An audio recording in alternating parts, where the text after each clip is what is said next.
what is going on with this transmission right now? So maybe I spoke too soon when it came to the these not having any issues, because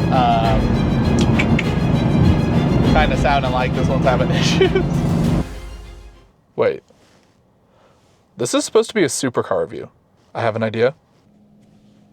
There we go. That's better. All right, guys, today we have something really special for you. We have this 2016 Mercedes AMG GT-S, and I want to tell you why this is the best first supercar you can buy. Let's get into it. So this is a 2016 Mercedes AMG GT-S. It has a 4-liter twin-turbo V8 that makes 503 horsepower stock and has a 7-speed dual-clutch transmission, and this thing just rips. It is a beast. This specific GT has a high-flow cats on it and a tunes, so if I had to guess, this is pushing about 530, 540 horsepower, and it is just a brutal car to drive. So let's take a look at it. Yeah, just take a look at this AMG GT. It looks absolutely amazing. It is in this beautiful like pearl white color, has these bronze wheels right here with the carbon splitter all over the racing stripes, and of course this big wing on the back that the owners put here. Yeah, but this thing just looks so good. I always thought the GT had one of the best looking like back angles out of almost any of these supercars. So look at how good this looks. Got those beautiful Mercedes side mirrors, the side strakes right there, the vents on top. This thing is just such a beautiful package, and that's what she said. And real quick, let's take a look at the interior too, because Mercedes, they're still luxury cars. You got this nicely leather wrapped door with Alcantara and accent stitching and a Bang & Olufsen sound system. And then you got this beautiful interior, got an Alcantara steering wheel. This interior that has carbon fiber trim all up the dashboard, on the air vents, even on the speedometer there. You got these Mercedes bucket seats that are very bolstery but also really comfortable, and just like this beautiful aluminum trim there. You got the AMG embossed on the armrest. You got the shifter and the infotainment screen there, and you actually have a really decent sized trunk area too. So yes, there's overall, this car is just such a good deal. And you're like, Zach, it's a supercar, it's a Mercedes. How is that a good deal? Like, those are expensive cars. And yes, like, I want you to keep in mind what I'm about to say here is all relative to other supercars, but this car is a steal for the price that you get. You get 500 horsepower, these beautiful exotic looks, and you can get all this for under $60,000 right now, which is bonkers for just what you get, the performance you get. And like, I can't think of anything that compares, maybe like a Lexus LC500 maybe, to getting just a super comfortable GT that looks like a supercar that just for under 60 grand, it's amazing. Like, what car can you pick up under $60,000 that has like this kind of road presence that just looks this good and also sounds amazing? We'll go give it a start up and rev, and you'll just, against this wall, it's gonna sound incredible. So you know what, screw it, let's just go do that right now. Just hop in right here. Let's get this going. Sport Plus, you can hear the valves open up a little bit there, and let's give this thing a rev. Oof. This thing sounds incredible. So good. And again, for $60,000, you get a car that, yes, it's so good. As you can see here inside the interior, I'm 6'2". I have a long torso, and I fit actually with a ton of headroom in here. You can actually see out the windows too. There's not really much blind spots, which is awesome. Super rare in these cars. And got room for two, big trunk. You even got this huge carbon fiber like brace behind, which is actually pretty sweet. I just barely noticed that, and I've driven this car a couple times. Oh well. And I would say the infotainment is where this car is lacking. Very out of date, not very good. It's not even touchscreen either. But all in all, it works just fine. I can connect my Bluetooth really easy, and that's all I'm gonna be using is while I'm just like reviewing it. So, and driving it around is just Bluetooth. But also one thing that's really cool about these cars is they're very reliable and practical. I haven't really had much people complain about their GTs or have much reliability issues. And like they're just incredible cars for the money. And again, like you get supercar styling, supercar performance for $60,000 is incredible. There's a couple of kids coming over here right now to come look at the car, so like it still gets attention where it's at. It's a great deal. I feel like we should go take this for a drive. Let's do it. Yep. Yeah. Sounds so good. Let's get going. All right, and I'll just say in advance, I really hope this camera angle works and stuff. I got you on a kind of a crazy rig going on right now, but let's get out of this parking garage and let's see how this thing drives. We're in a tight parking garage, so.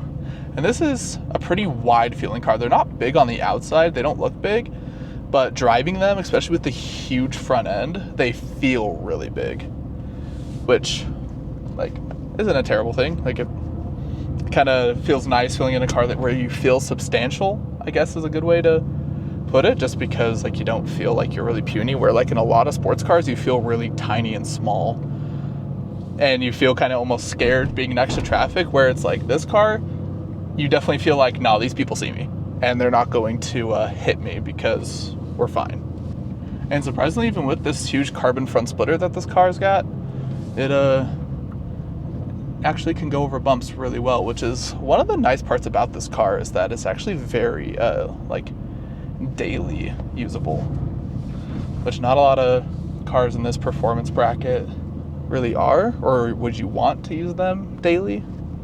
Where this car, I could literally drive this car every day, and these, even the AMG bucket seats are really comfortable. Let's pull out onto the road here. Again, don't really even have to worry about the bumps because we have plenty of clearance. And I really hope this mic is picking up the V8 out back, because this thing, especially with the high flow cats that the owner put on this car, it sounds amazing. Yeah, twin turbo V8. It puts out 503 horsepower stock, but right now with the high flow cats and the tune, I'm pretty sure this one's pushing out about 530, 540. These roads are awful, by the way, so I'm sorry if this footage is a shaky mess. This has very stiff suspension in Sport Plus mode. And the reason why I'm driving this in Sport Plus mode is the owner told me that that is the only way he will allow me to drive it, because either no other way is worth driving the car if it's not in Sport Plus. So of course I'm going to oblige and put it into Sport Plus mode. And like, who am I to argue with the owner? Like, he's trusting me with this car. Why would I argue with him about it? And also, sorry if you start hearing the radar coming through. Definitely need it in a car like this when you got like 530, 540 horsepower and ripping through Salt Lake City. I think, can you just hear the, and just those backfires that it does right now? It's so good. I love it. And surprisingly, this car gets a lot of looks. Somebody's hubcap literally just fell off in the middle of the road.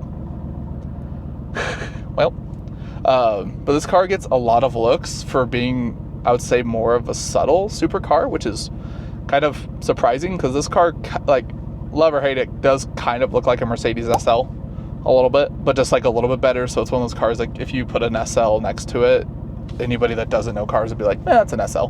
That's just another Mercedes. The people that know really like this car and they really appreciate it. And I feel like this is one of those cars that, it's like the Lexus LC500 that looks way more expensive than it actually is. Because like I said, you can pick up one of these cars for like 55, 60 grand right now. And that's for like a half decent condition one. The $60,000, $65,000 range, you're maybe getting like 30, 40,000 miles in that range. So, which is like not terrible. These Mercedes V8s are actually pretty reliable. I've never heard of any like horror stories with this car and reliability. Like, not one have I ever heard a person that's owned these cars complain about them. Like I was saying, this car, I would say, lines up a lot with like the Lexus LC500 in the sense that it looks so much more expensive than it is from what you can pick it up. Because brand new, yes, these cars were like $130,000, $140,000. I think it has a base price of like $115,000 for like the AMG GT base, not the S, which comes, I think, with like 40, 50 less horsepower, something like that. But picking up this car for 60 grand, but then you can get a car like the Lexus LC500, which is also 50 to 60 grand. You both get huge V8s, really buff ones that like just like are super just deep and throaty and are just mean and drive really nice. big GT cruisers that also can rip around the track. Like, these cars are just amazing for what you get. And I wish the radar detector would stop beeping, because it's just, thank you. But there's a race car driver, I'm trying to remember what his name, but he's on a lot of like the YouTube like race car things. I don't think it's Tanner Faust or something. He's a famous race car driver. I'll put his picture right here. He has been like interviewed, and he said out of every car he's driven, if he had to pick one to own for under $100,000, he said it was the AMG GT, because he said this is one of the best cars on the racetrack that he's ever driven, but also it's just one of the most comfortable. That like, he just raved about the car and said it was just one of the best cars you can buy for under 100 grand. And I would agree with that statement. Because one thing that I've been really lucky enough with just the profession I'm in and the photographing the cars that I do and getting the chance to drive a lot of them is the fact that I get to see what cars I think are actually worth the money, because I get to experience them without spending the money. So I don't have the bias of being like, oh, I spent $120,000 on this McLaren 570. I have to like it because I dropped that much money on it. I can look at it so much more objectively and be like, okay, like this is a good car. Like, I can see why people like it. Would I spend the money on it? No. And so I've got the chance to drive a lot of cars like that. And I would say there's a very short list of cars that I would say are worth the money. And a very short list. Like, I'm talking like maybe 5 or 6 cars out of all the cars that I've driven that I would say are worth the money that you spend on them. And a lot of those cars I would say are like the Lexus LC500, Porsche 911 are worth it. Then this is going to give me hate. This might ruin all my validation right away, but the BMW i8 I think is worth the money, because you can pick those up for like 40 grand right now. They are worth the money. And then I would say this car, the AMG GT-S, is definitely, and even the AMG GTR, those are getting close. Those are under $100,000 right now. The GTR version of this car, which is an insane track monster and looks insane, has the wide body and all that stuff, you can pick them up for 99 grand, which for that value is an insane deal. Like, whenever I'm at the market to get a car in the 6-figure range, that is high up on my list, because I need a car that I can fit comfortably in, and these cars, I have a ton of headroom. The seats are comfortable. They're built for bigger guys like me to fit in, which is awesome, because a lot of the sports seats and like the McLarens and even the Ferrari sports seats are really tight on me, and just because I'm 6'2", I'm not a little guy, as you can see. Like, I need some space to fit in these cars, but like, there's just so much that this car just does right, and I really like it, and the quality is so nice. I've never been in one either. This is an important thing to know. I've never been in one where the interior was falling apart, which is huge, actually, because like, I've been in Porsches where it's like the plastics start getting creaky. Every single McLaren I have ever been in has had some sort of interior panel falling off. Every single McLaren that I've ever been in. I'll say maybe the only asterisk I'd put is the Senna that I got a ride in. That one didn't have the interior falling apart, but the wing on it had a hairline fracture, and it had to go back to McLaren to be replaced. That ended up, I think, costing like $400,000 to replace on that wing. It was something insane like that, just because of the hairline fracture that was on it. I still have yet to be in a McLaren that hasn't had some sort of issue that had to be fixed. But yeah, but the 570s, they are just like, they're great cars, but I've never been in one that doesn't always work, and that has electrical issues, and it has panels falling off. And I would say like the most well-built ones have definitely been like the Huracans that just never have problems. Like, those are the Honda Civics of supercars. You're never going to break a Huracan, no matter how much power you put into it. So it's like, buy those with ease. Those are fine. Those I'd say are now getting worth the money, being closer to like 160, 170,000. They're so generic, where it's like, I feel like you don't see AMG GT-S's, especially here in like Utah and Idaho, you don't see these a ton. So I'd say these are more worth the money. I muted you, stop. But yeah, but this car, the way it drives so good. It has a 7-speed dual clutch transmission that I would say, like, right when you floor it, it does take a minute for the turbos to spool up. It's definitely not the fastest response as far as like, so you can see right there, it took a long time just to figure out what it wanted to do. I'm even in Sport Plus mode. Like, it took it a second. So I would say it's not the most responsive when it comes to like just the throttle response right there, because you just saw it probably took like a good 2-3 seconds for it to finally spool up and be like, all right, let's go. Which can also be a benefit for people if they're getting into their first supercar, is this isn't gonna just drop the power like a Tesla does or anything like that, or McLarens are pretty instantaneous too. And it's more manageable because it kind of like gives you a quick little countdown of being like, you better be ready to hold on to this 500 horsepower because we're about to send it. Which I think, yeah, if this is your first supercar, it's actually, that's important, because you don't want to be putting these rear-wheel drive crazy horsepower cars into a wall, especially if it's your first to like go at it. And it's actually really funny, up in front of me right now is a Mercedes SL. So as we were just talking about how these are pretty much can be mistaken for SLs, there you go. There's one right in front of us and people are probably like, wow, 2 SLs, that's cool. Or not even think about anything at all. But what makes this one stand out a lot is the carbon wings and front splitter and the stripes and everything that the owner put on it, which I think look great. It's a good way to make it stand out and like still look classy but sporty, I guess is a good way to put it. But it actually is a very just comfortable ride in town. Like the suspension can be rough, but it's not rough to where it hurts your back, if that's a way to put it.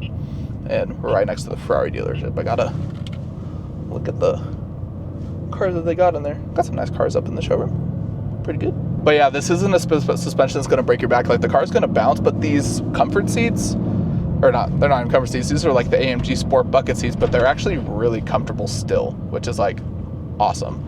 Like McLaren's bucket seats that they put in the Senna and the 600 LT and those kind of cars, awful. They're so bad. They're actually too narrow, sadly, for my butt to fit in. And so when I've ridden in like the Senna and the 600 LTs and all those ones and the 620Rs, like I've literally kind of just sat on the edge of the seat and actually not like in the seat. So that's always a fun thing to like experience. And right now it's rush hour traffic in Salt Lake. This is not the best way to do a driving review.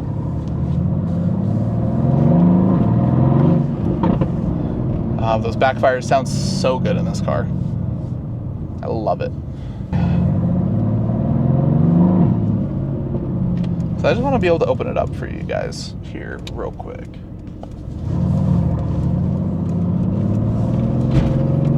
I'm just going to do a quick little punch right here. It was at this moment that he knew he f***ed up. Why? What are you doing?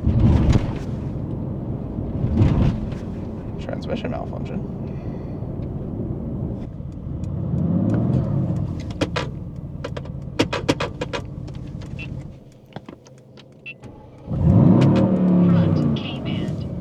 The transmission just like threw itself into neutral. That was really weird. I have no idea what it just did that. Like I went to punch it and then it dropped itself into neutral and transmission malfunction. I just had to restart the car to get it to work. That was really weird. And I'm gonna try and get on the highway so I can open up for you guys a little bit, unless the transmission's gonna freak out again like that. I don't know what that was about. Yeah, but I would say overall, but yeah, this car is just such a good option for like a first supercar for anybody, because you get really like a pretty dang good reliable like V8. You get over 500 horsepower. You get a car that isn't too gaudy, like it doesn't get too many crazy looks and too many people being like freaking out around you, but you get enough. You get the people that you want to notice you. You get a really comfortable ride. You get a car that sounds just brutal and mean when you want it to. Like that just sounds so good. And it's just right at a click of a button. You can just open up the valves and just send it. And just overall, like you just get the whole package, and you can get all that for $60,000. You can get that less than like a Toyota Land Cruiser or like a mid-level Lexus SUV, or even like $10,000 cheaper than a BMW X3. This is just an insanely good deal, and I've never driven a Lexus LC500, so I'd really want to drive one and compare these two just to see which one I would like more. I feel like this one would probably be faster and funner, because I believe it does have about 50 to 60 more horsepower than the LC500 does. But the LC500 I would say looks prettier, like it's a nicer looking car, and probably has a little bit nicer interior, because yeah, Mercedes interiors are super nice, but there's like definitely some plastics and some like fake leather that they put around. This guy's trying to get me to race him, and I'm not gonna race him. But yeah, this guy keeps just like going back and forth on me, but I'm not gonna race him. But anyway, so we're gonna go pull up on the highway here, and I'm gonna give you just like a solid pull with this car so you can just see what it's like and just hear it, because this thing is just so brutal, and it's awesome, and I love it. So let me pull up on the highway here, and let's give this thing just a full send. I already have some underpasses coming up right here, so let's drop these windows down. Let's do a little bit of a punch through these here.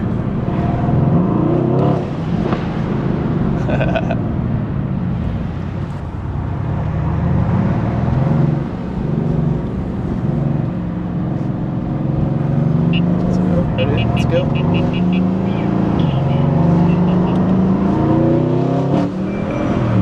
What is going on with this transmission right now?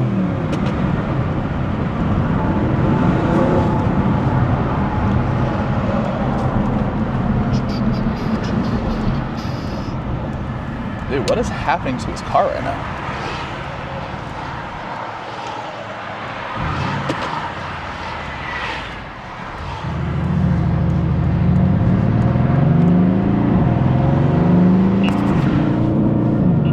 I don't know why, but every time I try to floor the car, the transmission just stops.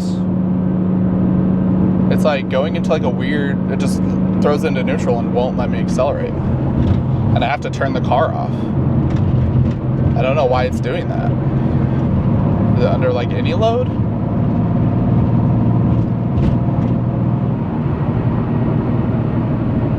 I'm so confused why it's doing that. So maybe I spoke too soon when it came to the these not having any issues, because kind of sounding like this one's having issues. Yeah, I want to give this like a full beans, but I can't have the transmission just turn off on me in the middle of Salt Lake traffic. You know? That would really suck. I did that. Need to find an exit to get off of. So I kind of want to go find a side street and figure out what's going on with this. That drive was way more eventful than I anticipated it. I didn't realize, like, I've never had issues with this car, and now, yeah, I don't know why under load it's giving transmission faults. Never had that problem before. Looked up the Mercedes forums, and some people said it could either be a battery issue, a sensor issue, or you need a whole new transmission. So, I don't know. I don't know what's up with it right now, but I don't want this to take away that it's, or I don't want that to be what you take away from the video, is like, oh, it fell apart, I had it, because like literally this is the first issue that I've ever seen this car have, like ever, and all the people that I know that have owned one not have any issues. So I don't know why this one's having issues right now. Hopefully it is just a battery or a sensor issue and it's something that simple. But all in all, I still would highly recommend one of these cars. I still think they're absolutely incredible and so good. Like, they just drive amazingly. And like that race car driver said that I mentioned, he said like this is the car he would take under $100,000 compared to any other car. This is what he would take. And I feel like that just speaks so much, because that guy he knows what he's talking about. I trust him. It's just like how Jay Leno says the Acura NSX is the best car that he's ever owned. That car is so underrated, and I can't wait to own one of those someday. This is such an incredible car. I really don't want this one having issues to deter you guys, because I do think these are amazing, and they're one of the best first supercars that you can buy. The maintenance will be a little bit cheaper than an Audi R8. You're going to get newer like tech than those ones do, because I'm filming here. Laser. Ma'am. GPS connected. Okay. The car's off and the scanner's running. I don't know. I don't get it. Maybe that's what's killing the battery, is having the scanner run. Anyway, yeah, this car is still amazing, and it's actually not hard to get out of, which is also pretty rare for supercars and me. Like I said, I'm not small in any way, and this thing just looks incredible. I absolutely love it. But yeah, so that will wrap up my thoughts on the Mercedes AMG GT-S and why I think this is one of the best for supercars you can buy, hands down. For the money, you would never go wrong getting one of these.